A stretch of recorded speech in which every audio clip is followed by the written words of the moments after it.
to another episode of FatLogic. Let's best it. When you suddenly start telling the beautiful humans in your life that we look great due to gain or loss of weight, you unknowingly reinforce several harmful messages. They need to show up in society in a certain size body in order to be taken seriously. Projection. Dieting, restricting, binging, or purging are sound methods to obtain validation. If you need validation from anyone else to live your life, then please seek professional assistance for your codependency. Same if you binge or purge. Seek professional assistance.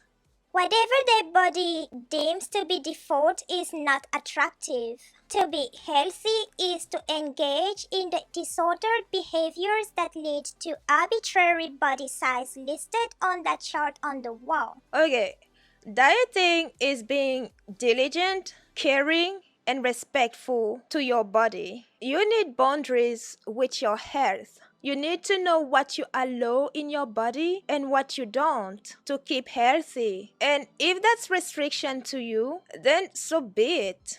Because letting your body swell as a result of you allowing it to be as big as it possibly can is not freedom but suicide.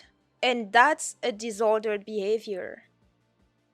Plus, your body does not default to obesity. That's like saying your body controls you. It doesn't work like that. You control your body. It's not the other way around. You don't have to be physically hungry to eat. And that's why you are morbidly obese. Grumbling in the tummy is only one sign of hunger. Even thinking about food a lot can be a sign that you are hungry. If you want breakfast, eat breakfast. You're supposed to eat to live, not live to eat. And do you buy anything just because you thought of it? Because just because you think of something does not mean that you have to get it. Besides, your tummy does not grumble only when you are hungry. That noise is the result of food, liquid, and even gas passing through your stomach and small intestine. So the noise is heard because there is no muffler in your stomach, and it occurs when you're hungry indeed, but also when you are digesting your last meal. Or it can also happen if you are feeling discomfort because of indigestion. So, if you think about food while you are experiencing discomfort because of indigestion, will you still stuff your face with food? Imagine a world where diet culture did not exist. What would that look like? No guilt associated with food choices, no calories on menus, no diet companies, no scales, no calorie tracking apps, no step counting apps, no pathologizing of the word fat, no diet talk, no good or bad foods, no weight bias and weight stigma. Such a world existed at some point, and the people living there were not obese either. They were very active as they were hunting for their food, and they would only eat when they were hungry out of necessity. Heck, such a world still exists in a few various places. And trust me, you will not like it because where this apply, the locals are not obese either. Yeah, but some people claim that shaming fat people will drive them to go to the gym and eat better so they can lose the weight and stop all the shaming. I know from experience that it doesn't always work that way. Usually, when I'm depressed, I eat more comfort food and I'm only 100 pounds overweight and healthy as an ox. I have a medical condition that causes me to store fat and have a harder time losing weight. I have lost weight through careful dieting, but even then, I have no health issues. My heart is strong, my organs work flawlessly, normal blood pressure, everything is fine. I don't even have joint pains.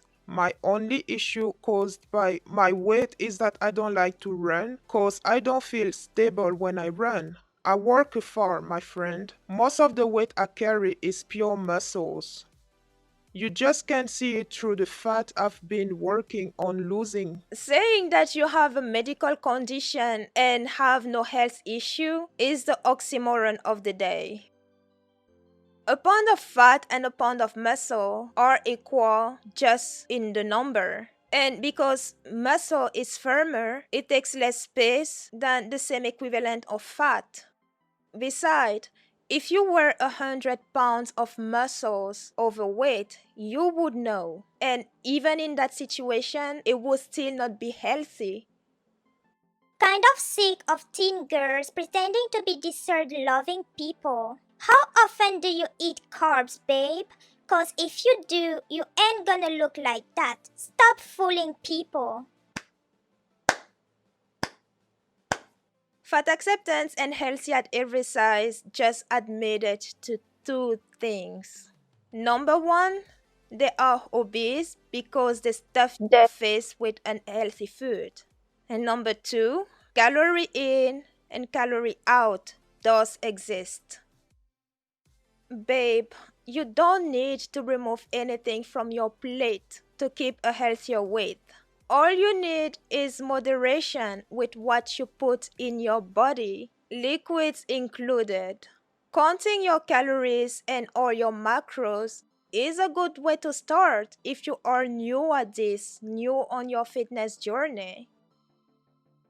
Plus, are you implying that because I'm not obese, I don't enjoy dessert? Because I have news for you. I love dessert. I love my ice cream. Is your space accessible to your fat friend? My friends don't think I should model my place based on them, but me. Thank you though. Accessibility checklist: bathrooms, wide high toilet, ample space between the toilet and wall, sink door, walk-in shower with rear, bench and removable shower head. Minimum notice to your guests about how accessible your bathroom is, adjustment of any item which may crowd the toilets like trash cans, plungers, or shelving. Whoa, okay. I'm not even going to touch on this full list, but you got obese from your own doing, and I'm the one who should make accommodations for you? Oh, sweetie, the world does not work that way. Your decisions have consequences, and it is your responsibility to foot that bill. So, before you go to your teen friends, leave your fat privileges at home because no one is in any obligation to pamper the results of your poor decisions. Thanks for tuning in and see you soon.